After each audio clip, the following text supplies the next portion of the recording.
Hello, welcome everybody to the Stargazer Sports Podcast for episode 3. Yes, we are excited today, as we are every single week, to talk Cowboys football, but specifically to talk about why the Dallas Cowboys head coach Mike McCarthy will lead the Dallas Cowboys to a Super Bowl in 2023. Not maybe, not might, but why he will lead the Cowboys to a Super Bowl in 2023. What's up, Elliot? So glad to see you here in the chat tonight. This is, as I said, this is episode 3. I thought I would maybe was gonna be able to end the series tonight, but I said nope, we're not gonna be able to end it tonight. So I think we're gonna do one more episode on this series um, after today, just because there's some things that I want to get into specifically about how the offense will look um, for this upcoming season, and address some things, some concerns that the fans may have about Dak Prescott's interceptions and things like that. But we could not get in that today because we needed to address some things, um, and nip some things in the bud. I feel like once and for all, when it comes to our head coach, Coach Mike McCarthy. So I want to encourage everybody before we get started. Hey, Quetta, how you doing? Before we get started, I want to encourage you guys to please like this video, share the video as well to your social media platforms, and also please subscribe to the Blast Music 247 YouTube channel. This is an awesome platform, guys, that not only has so many different podcasts ranging from mental health to spoken word to sports, but it also features various independent music artists who are up and coming and really have trying to prove their mark, or show themselves to the music industry. So I encourage you guys to do that. But please follow me on all my social media platforms. You can see them down below, as well as to my YouTube channel, which is Stargazer Sports.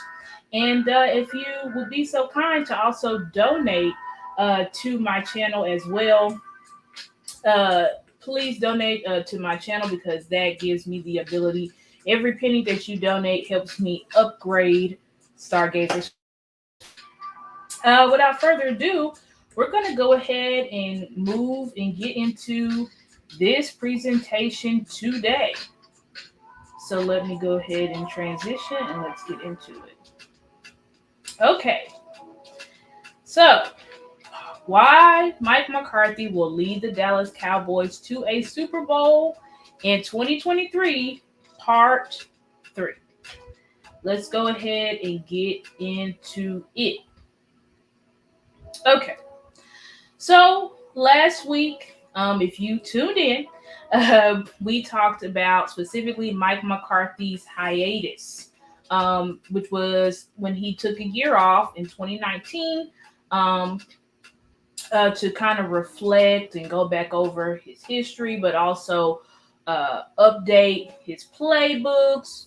He invented the Mike McCarthy Group with 3 or 4 other coaches, where they just delved deep into film and really was able to take what they did in the past and then see how the league was at the present time, and combine those concepts and things like that. So that's what we did last week. But today, specifically, we're going to be talking about Mike's transition to the actual, to being the head coach of the Dallas Cowboys. Because previously we hadn't even gotten to us yet. We had episode 1, we talked about his beginning, his time in New Orleans, time in Kansas City, time in when he was at the University of Pittsburgh, all right? And then we transitioned into, like I said, his hiatus for episode 2. And now in episode 3, we are going to finally transition into Mike's time as the head coach of the Dallas Cowboys. So, just to give us a brief little synopsis, you can see here on the screen for those who are listening. I was encouraged those who are listening to me on the radio, please go to the YouTube channel, Blast Music 247 YouTube channel, so that you can actually see my presentation. You can take screenshots of it or whatever, if you would like to have it as notes and things like that. But anyway, so Coach Mike came to the Dallas Cowboys in 2020, right? That was his first season. So in that season, he goes 6-10, right? Because why? We lost Dak Prescott, right? And so that is when Dak went down in week 5, had the catastrophic leg injury where his leg was literally, essentially, his ankle was literally snapped in half.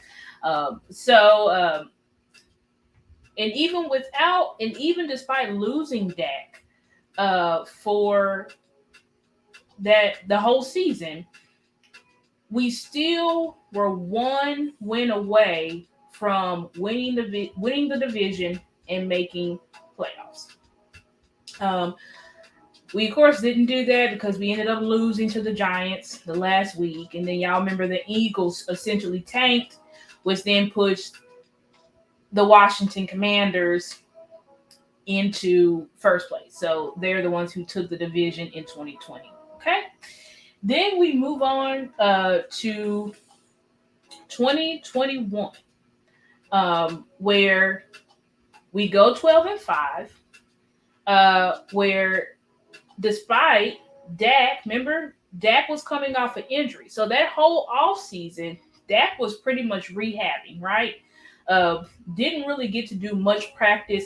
You guys may see now, if you follow the players and things on social media, you see all the camaraderie that Dak is able to build with his guys, how many throwing sessions and workouts and things that they've been able to do. They were just in Atlanta this past weekend doing throwing sessions and really building up that team chemistry that you need in order to be a great team. But of course, Dak Prescott was not able to do that. So he came fresh off an injury. We know he played lights out in that Cowboys versus Bucks game. Played lights out. Despite all Dak's critics, he didn't have any critics that night. Everybody was saying, from his harshest critics, saying that Dak Prescott, Colin Cowherd, Emmanuel Acho, all was saying Dak Prescott was elite after that performance.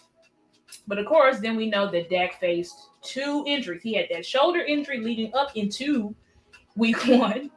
And then after putting up the most points against a Bill Belichick defense ever, winning in overtime, he hurt his calf. So that caused him to miss a game. But even despite all of that went on with Dak, we won the division. We actually swept the division. I don't know if you guys realize, how big of a feat that is, but it's actually a huge feat or a huge accomplishment for you to completely sweep your division. They didn't win not one time against you, right? And most of our wins against our division was complete domination. So we swept our division. Mike McCarthy then, as our head coach, gets his first playoff appearance. But, of course, what happened? We were first round exited versus the 49ers, which everybody was so sad and so depressed after that. People will tell you to this day that was probably the most disappointing because we really felt like we had the team right. We had the defense. We had the offense. We were the number 1 offense in the league. It was a lot of hope in the building. Just for us to not make it past the first round. And then we transitioned into 2022. And I'm going to do a brief pause just for a second, guys. Give me just a second.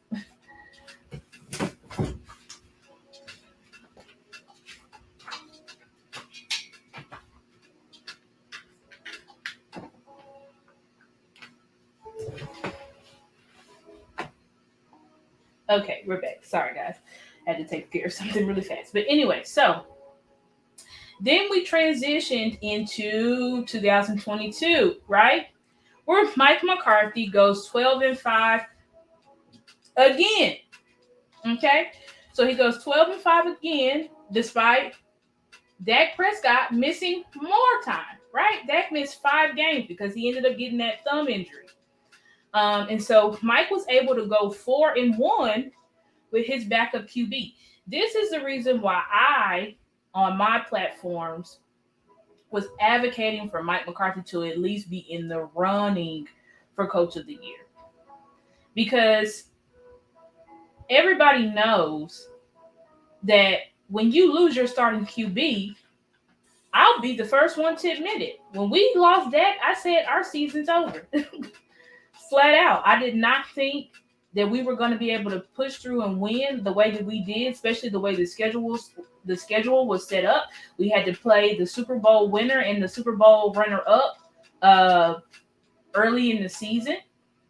But yet, Mike McCarthy was able to win those games, right? Able to motivate his team, make sure everybody was prepared, able to let Smallin down the playbook, make things quicker for Cooper Rush, and we were able to pull out 4-1. We actually could have went 5-0 if our offensive coordinator didn't decide to pass all over the field when we played Philadelphia. But anyway, that's neither here nor there. And so something else that Mike was able to accomplish. Best record in the NFL versus winning teams. Y'all remember in 2021, that was our critique. They said, Dallas, y'all can beat the good teams. But when y'all playing these playoff teams, when y'all play winning teams, y'all don't win. Y'all don't win. Remember that? But then we were able to last year.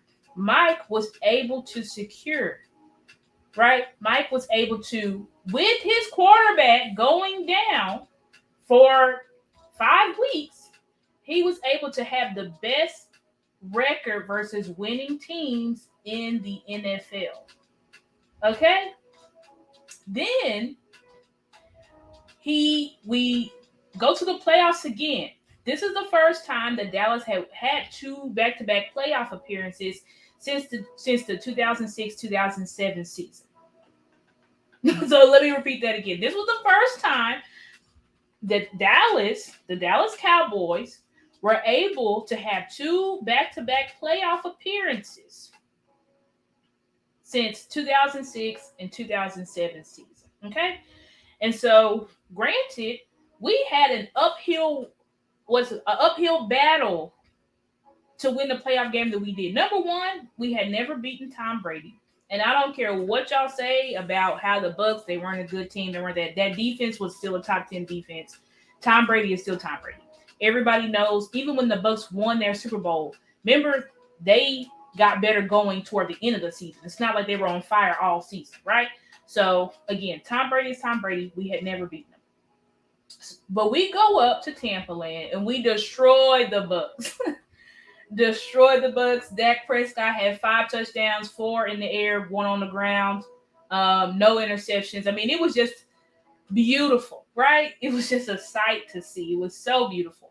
And that was also our first road playoff win, guys, in 30 years.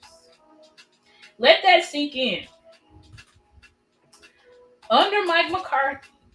And remember, it wasn't just the road playoff game. Remember, there were narratives.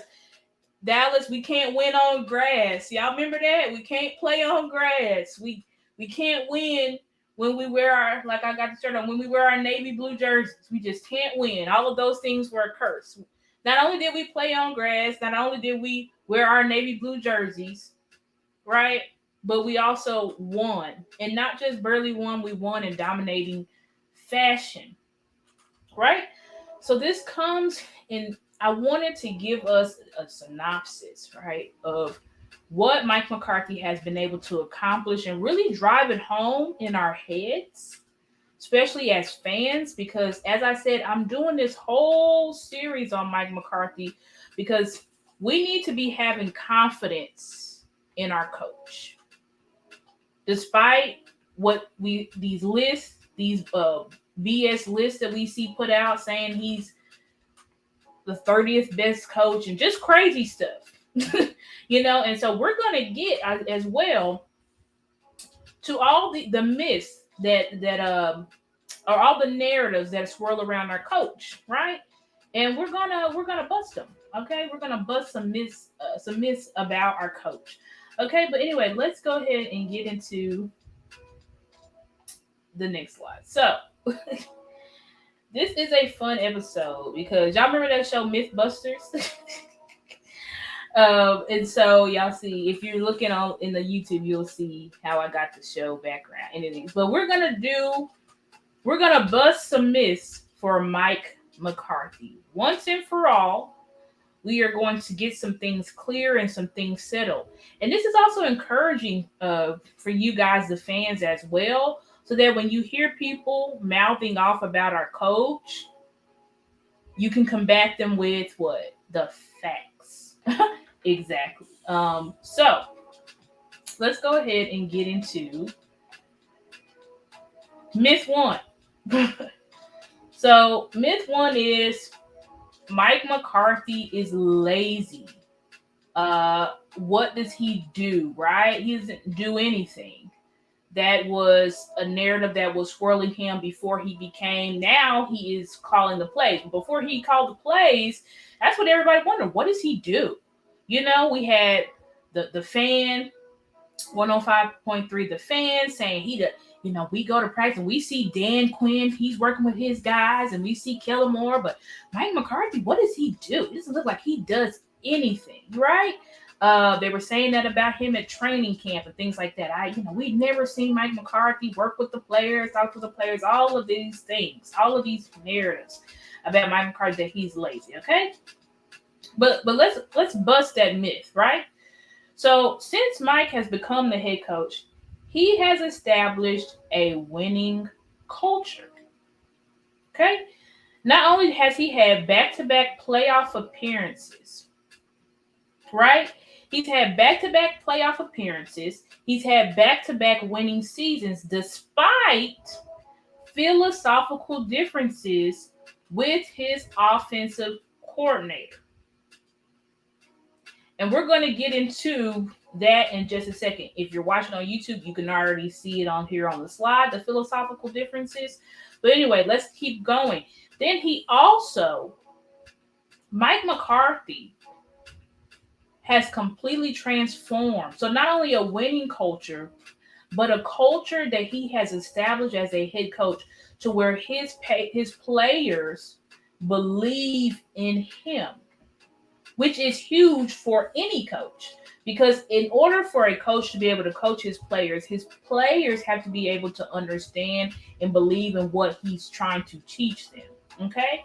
So we're going to listen to a clip of Coach Mike McCarthy specifically talking about the themes that he has created since he's been the Dallas Cowboys head coach, how he goes about that, and why he decides to create these themes in the first place.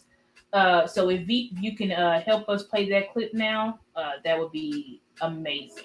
How do you typically go about formulating that? Well, I mean, did Charlotte ask you to ask that? Because I mean, they got to get the shirts and hats. I'm getting a lot of pressure here for the word. This is like you're like the fifth person to bring it up today. So I'm just, not that they'd ever plan anything in here. So yeah, I know what the theme is, but I'm not going to reveal the word yet. I'm going around a couple of different things, and to be honest with you, I just have always done it this way, and I just really want it to fit the 2023 football team too. So, and we'll always do that that first Monday before the regular season game. So I've always held it later, but I have to get it in for the shirts and sweatshirts. So we'll get it in here next couple of weeks, hopefully. So. What are some of the different things in the past you've done as far as discovering that or going about? I know there was like the Kintsugi last year. Yeah, definitely. Kintsugi was really a subtopic of our resilience scheme. It's a theme. Resilience was the theme last year. Victory was the theme. In 2021, 2020 vision was the theme of 2020. So I've done it every year. I just think it's a good trigger. It's a coaching point that we can all grab onto, and and I think the players enjoy it too. It's just a an emotional focal point that we can grab onto. So I've always enjoyed it, and in the football operations has I think enjoyed it also. So if they don't, let me know, because it's same as some work. So in that clip, Mike McCarthy went over his themes that he set up. So he said 2020, it was 2020 vision. 2021 was victory. 2022 was resilience. We're still waiting on what our theme is. But you know what? You know how I really started to the theme, because he said I do it right to it. It's an emotional. When we have a theme, it's what drives our players. It drives them emotionally when we have a set word, a set focus, right? To keep them going throughout the season, because we know the season is long. Uh, so not only is it what you play 17 games, but then hopefully, if your team makes playoffs, you may have to play wild card, divisional, championship, Super Bowl. So you may have 4 other games. Well, that's your goal, to play 4 other games as well. So you need something, because when the players, their bodies, we know injuries and fatigue, all of that's going to come. These players are playing every single week, getting hit like they're in car accidents every single freaking week. So they need something to draw on to. And he said, that's why I create the themes. And that's why I want to encourage other coaches to do the themes, because that's what pushes our team. And what was crazy is that in 2022, you could really see resilience on the field. Y'all remember the Texans game?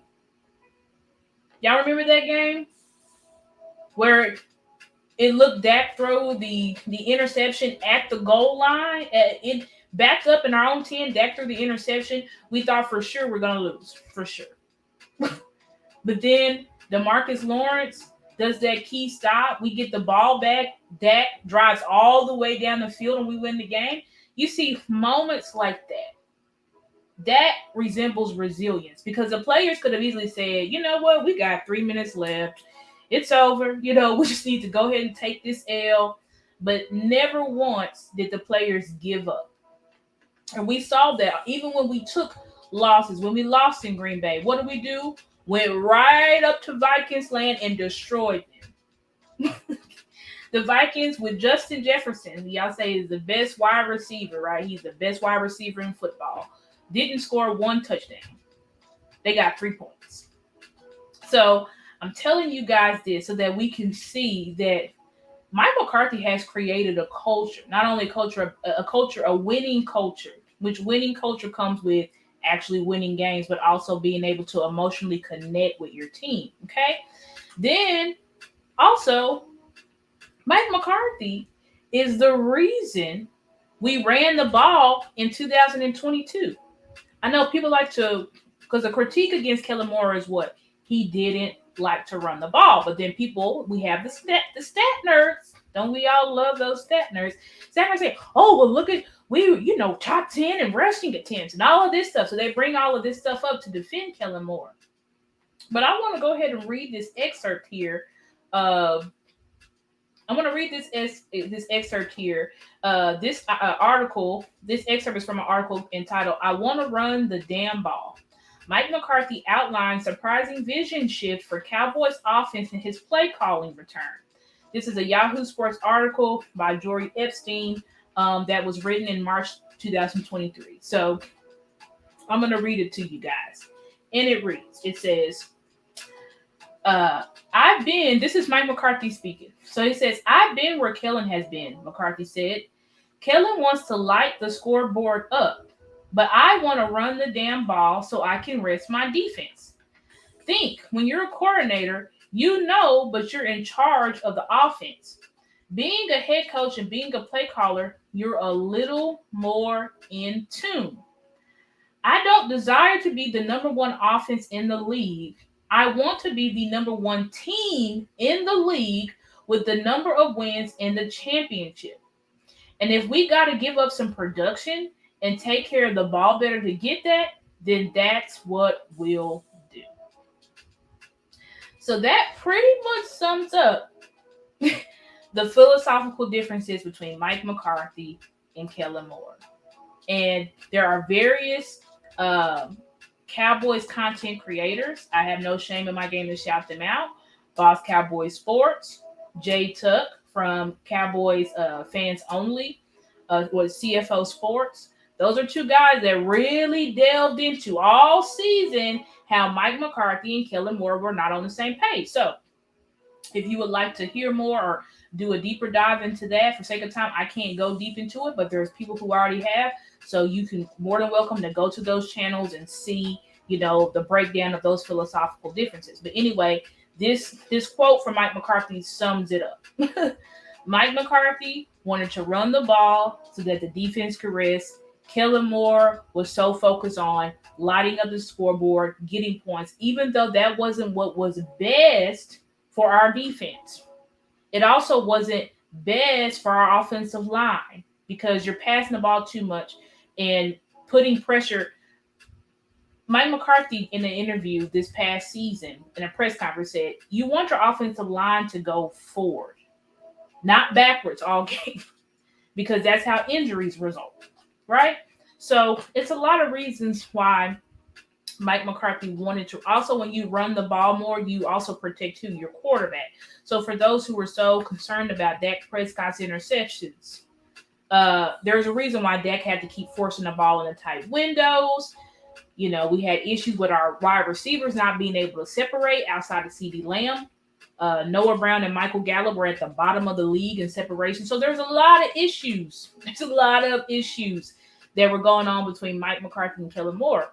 And I want to address this also because there are beach writers, sports analysts that critique Mike McCarthy as well because they say, well, if it was that bad, there were some people legit angry when Mike McCarthy said this. And I think he said this, I believe it was, if I'm not mistaken, he said this at around the time of the combine, I think, something like that. And there were people, his critics, mad at him because they said, oh, well, if it was that bad and yada, yada, yada, then why didn't you just take over play calling, Mike? Why didn't you just take over play calling? But I want to remind you guys what I taught you in the last episode, which was during Mike McCarthy's hiatus, he found out that if you are going to call the offense or call the defense, you need to install it. Mike McCarthy addressed that in a press conference as well because he was asked directly, well, Mike, why don't you assume play calling? He addressed it in a press conference that was after our loss against the 49ers in 2021. And he said exactly his philosophy, that if you call the offense, you have to install it.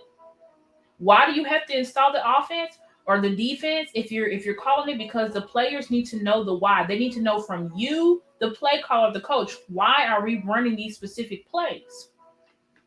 And so Mike McCarthy, Kellen Moore was the only coach that stayed with him from the Jason Garrett era, which obviously that would mean that if everybody else was removed and fired and Kellen was the only one there, that means that Kellen Moore was most likely made to stay there, especially now since you know that they had philosophical differences. I don't think any coach would willingly have somebody in their camp or on their staff who doesn't believe in what they believe in philosophically. That just doesn't make sense.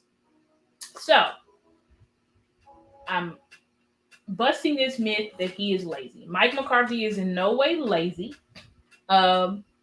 because he's established a winning culture, right? Not only has he established a winning culture, but he's established a culture that his players believe in, okay? He's also the reason why we were able to even get success and run the ball successfully in 2022. As you can see, I just went over the philosophical differences, okay?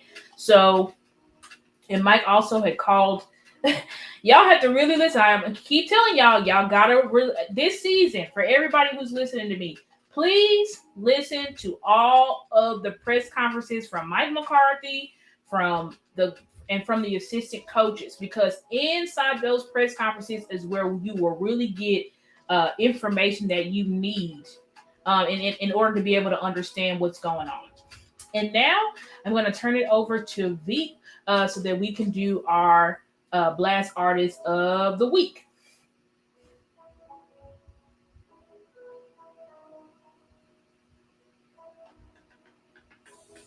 Uh-oh, Veep, we can't hear you. I can't hear you. I don't know if the audience can.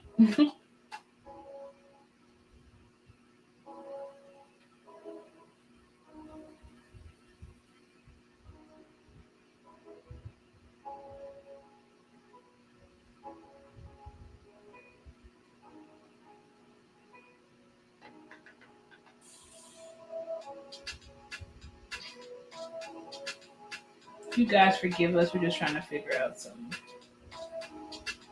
audio. See why we can't hear V. Still cannot hear you. It could just be on my end though. All right. Boom. There you go. Awesome. I don't know what happened. I think it was the program I'm using. But anyway, good evening, everyone. Thank you for joining Blast tonight, as well as Star Show, Stargazer Sports. Thank you for tuning in.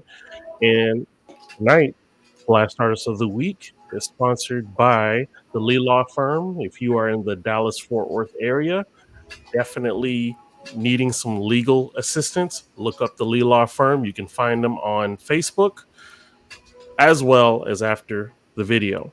The video tonight is my man, Chris White, okay? An amazing rapper from North Carolina, and this is called I Said What I Said. Let's check it out.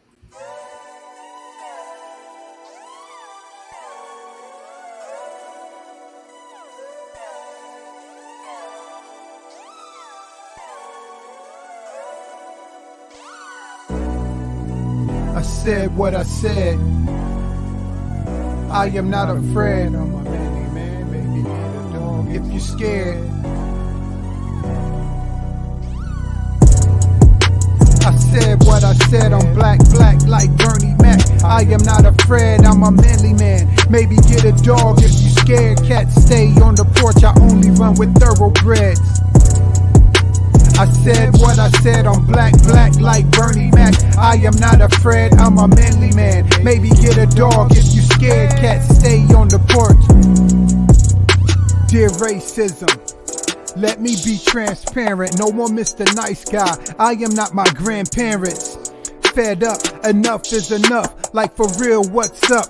Both middle fingers up. We've been waiting on Dr. King's dream, but that knee on Floyd's neck got me leaning more towards Malcolm X. By any means, and you ain't seen nothing yet.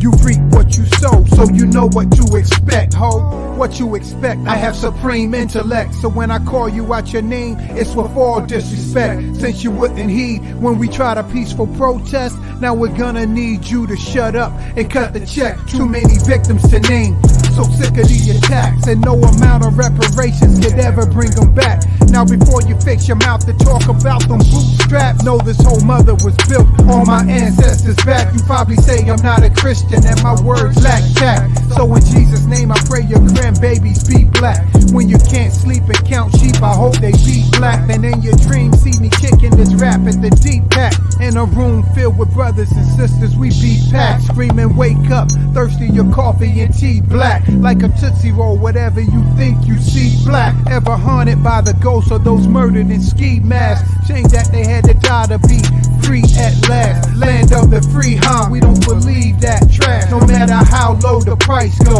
keep your gas. And unless I'm buying black, I'ma keep my cash. Collectively, let me speak on the black people's behalf. You wouldn't listen, now you wanna talk, we'll pass. Y'all funny like Harlem Nights, making us laugh like Deloise kiss our entire, yeah. I said what I said, I'm black like Bernie Mac. I am not afraid, I'm a manly man. Maybe get a dog if you scared. Cats stay on the porch, I only run with thoroughbreds, yeah. I said what I said, I'm black like Bernie Mac. I am not afraid, I'm a manly man. Maybe get a dog if you scared. Cats stay on the porch, I only run with thoroughbreds. I said what I said, I'm black like Bernie Mac. I am not afraid, I'm a manly man. Get a dog dog if you scared. I only run with thoroughbreds. I said what I said. Black like Bernie Mac. I am not afraid. I'm a manly man. Maybe get a dog if you scared. Cat stay on the porch. I only run with thoroughbreds. Now say his name. Say her name. Say his name. No justice name. No peace. We don't need no race. Her name. Police. No justice name. No peace. We don't need no racist. Tell police. Yeah. Say their name. No I said what I said. No race their name. I am not afraid. Say their name. No peace. We prepared like we ain't scared. We ain't scared. Yeah. I said what I said on black like Bernie Mac. I am not afraid, I'm a manly man. Maybe get a dog if you're scared. Cat stay on the porch, I only run with thoroughbreds. The Lee Law Firm. The Lee Law Firm. It is a law firm for those in the Dallas-Fort Worth area seeking a holistic approach to solving their legal matters. Just some of the legal services the firm provides is divorces, custody suits, child support and adoptive child services, criminal defense, DUI defense, wills, trust, power of attorneys, and many, many more. You can contact the Lee Law Firm. The Lee Law Firm. And make sure that you say the word blast when you speak to the Lee Law Firm representatives and receive 10% discount on your initial retainer to hire the firm. All right, that was my man Chris White with I Said What I Said. And if you are an independent artist or a spoken word poet or even up-and-coming comedian that would like to gain some exposure, you can go to blastmusic247.com and register for free. But hold on, Blast is not just for the artists, but it's also for the fans. If you love great music, just like that one you've heard from my man Chris White, there's artists with hundreds of music that you can listen to, right, on whatever device you're using. Go to Blast Music 247 and register for free. All right, there you go, Star. Thank you, Veep. Awesome. Okay, so let's go ahead and get into the next myth. Oh no, I love this one. He doesn't know football. And I'll be quite honest, this is a narrative that kind of started getting put out by Aaron Rodgers during the time that Mike McCarthy, left Green Bay. This was something that Aaron Rodgers said or somewhere along the line. And from there, it's just kind of spiraled out of control. And Mike McCarthy's play calling ability and a lot of things have been questioned. So to bust this myth, one, if you've been listening to my series, if you haven't listened to it, just go back and listen. It's here on the Blast 247 YouTube channel. It's also on my channel, Stargazer Sports YouTube. But Mike McCarthy is an analytics guy who is extremely detailed, right, in the way that he not only coaches the game, but in the way that he trains his assistant coaches. So last week, I went over how Mike McCarthy is a former quality control coach. If you don't know what a quality control coach is, a quality control coach is the coach who is responsible for diving into film about 5 weeks in advance, analyzing the opposing team's tendencies and things like that, right? And then they prepare the quarterback and prepare the scout team. They prepare them, right, so that the quarterback knows what he's looking for when he's playing the opposing defense. So this is how Mike McCarthy entered into the league. And when he was a quality control coach for the Kansas City Chiefs under coach Marty Schottenheimer, who is the father of our now offensive coordinator, Brian Schottenheimer. I also went over how Mike McCarthy formed the McCarthy Group during his 2019 hiatus in the previous episode, which was a group with 3 former head coaches in a football tech, where they literally, I already explained at the beginning of the show, but they delved into film from the past, the present, delved into all different offensive, defensive systems and everything like that, to make sure that they were able to, like I said, update their playbooks, also update their knowledge, and prepare themselves for their next head coaching job. So you have to ask yourself, why would a coach, or how can a coach who has done that, who's a former quality control coach, right, who formed this whole group that was basically about nothing but analysis and analytics and looking at team trends and all of this stuff. And then on top of that, you can see here in the background, which is the great Bill Walsh, who is the inventor of the modern day West Coast with Joe Montana, which I forgot to say, but Mike McCarthy was a quality control coach when Joe Montana went to the Chiefs. But anyway, Mike McCarthy is a 3rd generation Bill Walsh disciple. And so if you listened to episode 1, you will know why that is, through Coach Paul Hackett, right? So ask yourself, how can a coach who has done all of these things that I just named not know football? Okay? Really ask yourself that question. Can I be a 3rd generation Bill Walsh disciple, form a whole analytics group during my time? I took a whole year off just so I could analyze the game. Coaches don't really do that. Like, look at Frank Reich. He got fired in Coastland, went right to the Panthers. Like, coaches don't even take years off generally to really get themselves together mentally and figure out, where did I go wrong? How can I be better?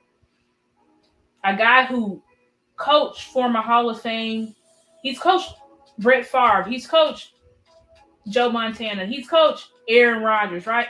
So how can a guy that has done some of the best quarterbacks in league history, how can he was coaching these guys? And ask yourself, then he's, like I said, a Bill Walsh disciple from one of the founders of the modern day NFL, not know football. And so I also want us to listen. I'm going to play a little clip of our new offensive coordinator, Coach Brian Schottenheimer, where he's going to give you a glimpse into just how detailed. He's going to explain the complete layout of how they are. This is a clip from the rookie minicamp, how they process and train, how all of this set up to train the rookies. And then he's also going to go over his relationship with Mike McCarthy and what Mike McCarthy means to him. So, Veep, can you go ahead and play that clip for us?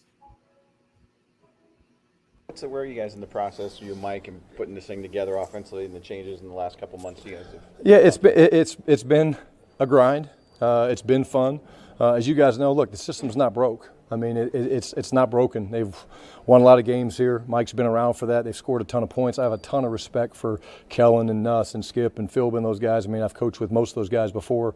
But in terms of the process, we're getting organized for OTAs, and we've had a lot of discussions.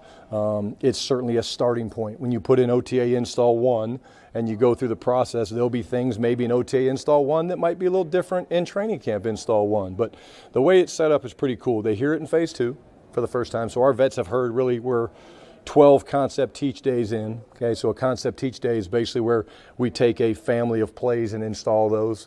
All the different adjustments and things with not as many formations. And then when we get into OTAs, we'll actually put together real installs with specific formations and builds, and then we'll tweak those as we prepare for training camp. So when you do it right, which I think we're doing it right, they hear it one time in phase 1 and phase 2.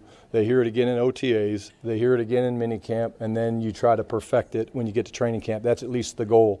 I've always looked at it as a coordinator is that you teach the system in phase 1, okay, in phase 2, you try to detail it in OTAs, phase 3, and then the goal is to come out where you've perfected it and the guys can play fast and react, and that's what you're trying to get done in training camp and preseason games. What's your first memory with Mike? It's easy memory. He was in charge of self-scout, quality control, and he brought me a binder about this big of all the reports that I was responsible for. And I had been in St. Louis with Coach Vermeil, who was very meticulous, which is good because I cut my teeth with Coach Vermeil. But Mike brought this book in and basically dropped it on the table and said, hey, this is where you're starting. And I was like, oh, my gosh. He taught me how important it was to learn the game. I mean, I think 2 years removed from college. I went to St. Louis for a year, and then I wanted to move around as a young coach. So I wanted to work for my dad. That was something I wanted to do. And Mike was great. Jimmy Ray was great. Was around Mike Solari. A lot of these guys have really just invested in me, and a lot of my foundations and principles and things I believe in come from all those guys. And so he's a hell of a football coach. What have you thought of? Okay. So I wanted to play that clip from Coach Brian, who is now our offensive coordinator. One, explaining just how detailed the installation process is for how they get the rookies acclimated, right? He explained it all. It's like we're in a 12-week process, so we start off, or 12 installs. So we start off with this in minicamp. Then after minicamp, then we move into, we add more onto it for OTAs. And after that, then we add more onto it so that by the time we're going to training camp, right, we're hitting the ground running, okay? Then he also explained how Mike McCarthy was the one who taught him how important it was to know and learn the game. So, and how Mike McCarthy is the reason, like, that he knows, or one of the reasons, because he named another coach, but one of the reasons and why he knows the game and why he coaches the way that he does. So I really want us to comprehend and understand that, right? Because again, if somebody doesn't know football, how can I be encouraging you to know football, which has pushed you on your trajectory, sorry guys, your trajectory as a NFL coach, right? Mike McCarthy is a Super Bowl winning NFL coach. How can a Super Bowl winning NFL coach not know football? Please ask yourself, how can a coach who is doing something in Dallas that hasn't been done in decades not know football? Okay, so really get that seeping into you guys' heads there. And like I said, if you're listening on the radio, please go to the Blast Music 247 YouTube channel. Feel free to take notes, take a screenshot of these slides that I have here on the screen. So that if you're ever facing somebody in the barbershop, in the grocery store, or whatever, who proceeds out of their mouth to say these bullshit narratives about Mike McCarthy, you can spit to them back the facts. Okay? So let's go ahead and go to our next slide, which, this one is a famous critique of Coach Mike, which says he has bad clock management skills. I don't know how many times, and let me move my screen, my little thing so y'all can see. But I don't know how many freaking times I have heard this, that Mike McCarthy, he just can't manage that clock. So let's go ahead and address it and bust this myth. So number one, I want to say all coaches have struggled with clock management from time to time. All coaches struggle with clock management.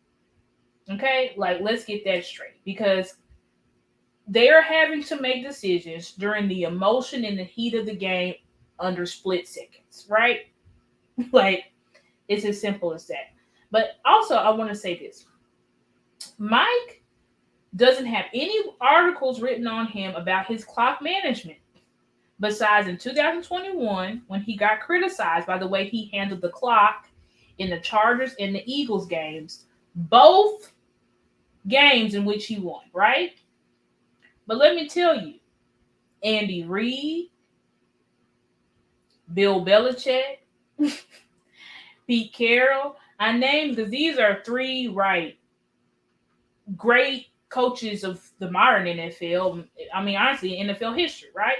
So those three coaches have each made huge clock management mistakes that have lost them championships in Super Bowls. And I'm going to read from this excerpt here from an article that specifically like went over why. And so the article is entitled Second Nature: Why NFL Coaches Are So Prone to Clock Management Blunders. This is an SI.com article written by Michael McKnight in 2016. Okay? So, and it reads, it says, the 2015 NFL season featured more games decided by 7 or fewer points than any season in history. And most of those outcomes can be directly attributed to clock decisions made in the closing minutes.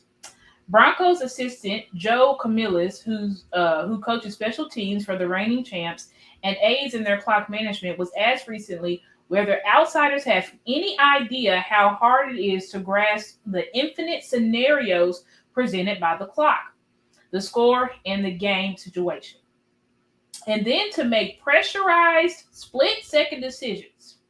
No, he replied, laughing.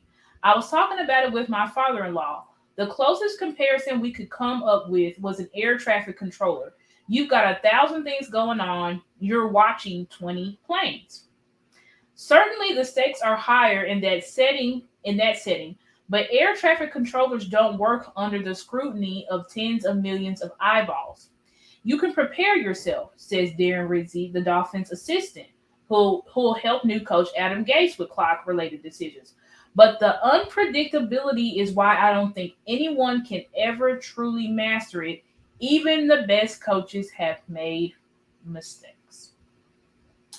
So I read this article to you guys, and in this article, I encourage you, and this is why I put the sources here so that you guys can go read the full article, because in this full article, they delve into major mistakes that Andy Reid has made, Bill Belichick, also Pete Carroll, and other coaches as well. But I named those three because those are the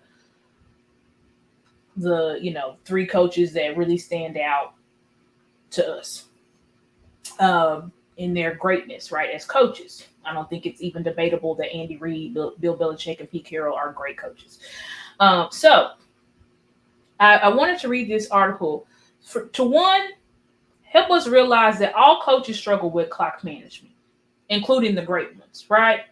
But also to let you guys know that Mike McCarthy, if he had as bad of clock management skills as people try to say he does, don't you think that there would be multiple sources and articles and things written by how bad his clock management is? But there's not. And so I put this article, this excerpt from the article as a point to one, show that we sitting on the couch, we can criticize these coaches all freaking day about, oh, they should have did this and they should have ran it, like we know. But what I want us to is we on the couch, okay? So we are what they call sofa quarterbacks, sofa coaches, right? Because we think if we were in a position, we would make the better decision. But this excerpt tells you like just how difficult it is to make. You're always going to be criticized, right? If your decision works, you're great. If your decision fails, then you're a horrible coach and you're terrible and you lost the game, right, for your team. So I wanted to put this out here and dispel this myth that Mike McCarthy has these horrible clock management skills that have costed us games. Because honestly, guys, it's just not true. It's not true historically. It's not true for him as the head coach of the Dallas Cowboys. Again, I encourage you to read that full article so that you can see there are other coaches that y'all, I'm sure many people have, or everybody has Andy Reid, Bill Belichick, and Pete Carroll ahead of Mike McCarthy as far as greatness as coaches. And each of those great coaches have made horrible decisions that have cost, like I said, their teams Super Bowls. So, moving on to our final myth. which is I didn't have my music on. Just noticed that. But anyway, moving on to myth 4, which is he only won the Super Bowl because he had Aaron Rodgers, right? And so I love to address this situation because it is hilarious to me that they did the same thing with Tom and Bill, right?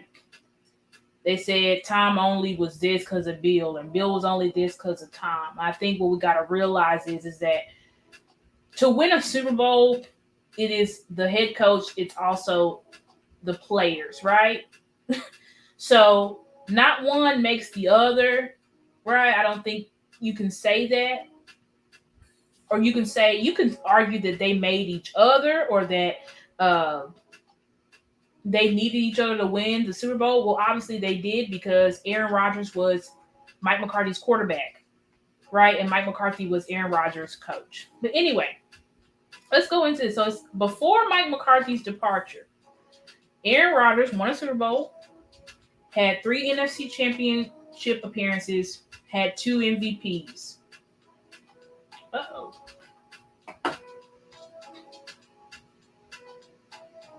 Can you guys hear me?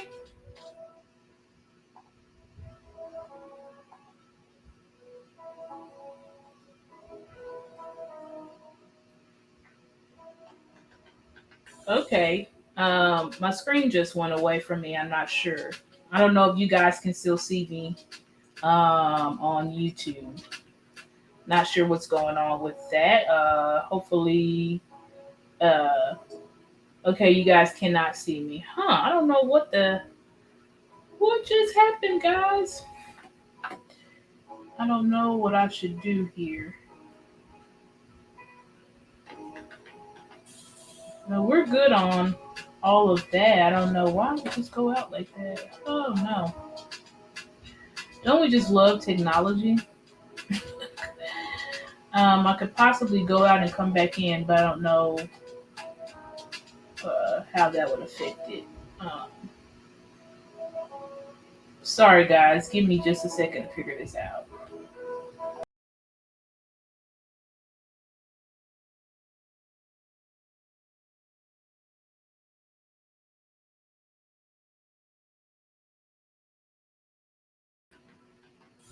Okay, we should be back in good. Sorry, guys.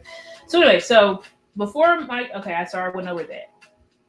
Okay, so he had 2 MVPs in 2011 and 2014.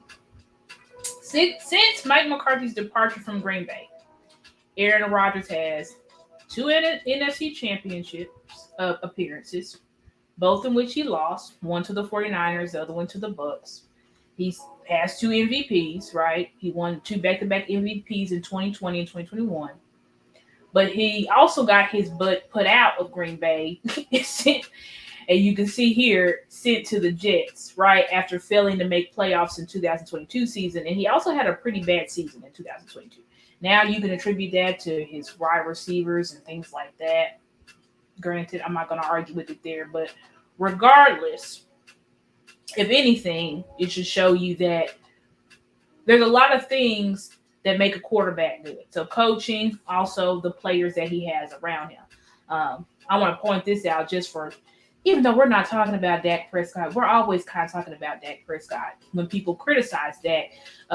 But let's criticize Aaron Rodgers, because Aaron Rodgers lost to the same 49ers defense in 2021 and actually played worse than Dak. No one says anything. Aaron Rodgers had a terrible season when he lost his number 1 wide receiver. He couldn't even make playoffs. Dak lost his number wide receiver. He went 12-5 and made playoffs.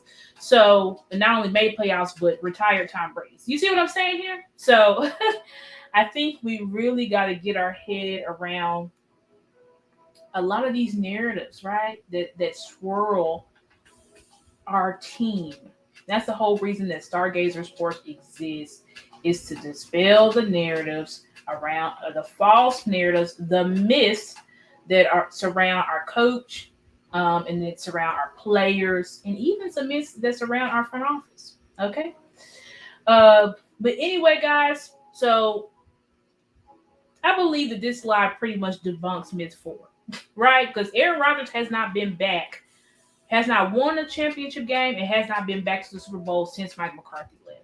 And I think that if Aaron Rodgers made Mike McCarthy, then he should have had the exact same success. He did have the best wide receiver in football up until the 2022 season. Right? Great coach, great Aaron Jones, great running game, top 10 defense. Aaron, and also what y'all say, Aaron Rodgers is the GOAT, right? The baby GOAT is Tom Brady and it's Aaron Rodgers. So have to ask yourself, if it was really Aaron Rodgers, wouldn't he have had more success after Mike's departure? Yeah. So that concludes my presentation for today.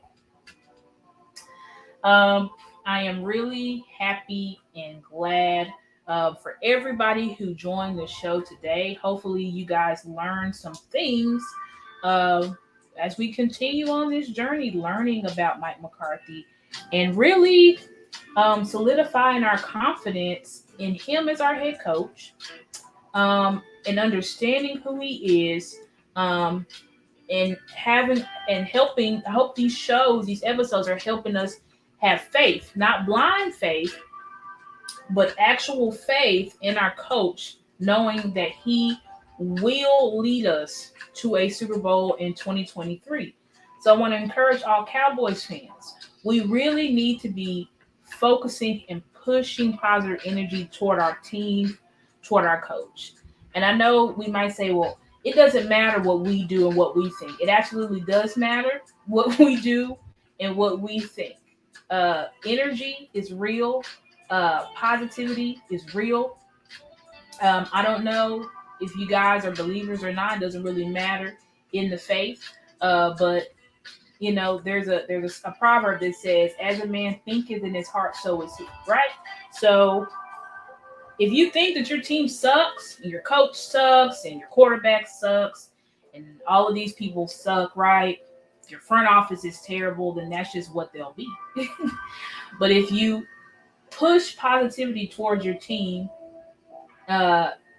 there will be positive results. Okay, and so I want to encourage everybody, please follow. First of all, please like this video. Please like the video. Please share the video. Please subscribe to the Blast Music 247 YouTube page. Please subscribe to Stargazer Sports YouTube page. Please follow me on all social media platforms. I have it here. I will say it. I never said it, but I'll say it for the listeners. My Instagram is Stargazer_sports. My Facebook is Stargazer Sports Media. My Twitter is the Stargazer, but instead of an E in Gazer, it's a 3, and then there's 2 R's at the end. And I encourage you guys to also please donate. Please donate to my YouTube platform, guys, because as you donate, I just can upgrade my camera and a lot of things like that, all types of products, and also be able to use that money to do things like go to training camp, games, and things like that to bring you guys exclusive content. And you donate to my channel through Cash App, which is $Stargazer Sports. Okay, well, thank you guys so much. I hope that you guys have a blessed evening, and I will see you again next week on Monday at 7 o'clock. You guys have a good night.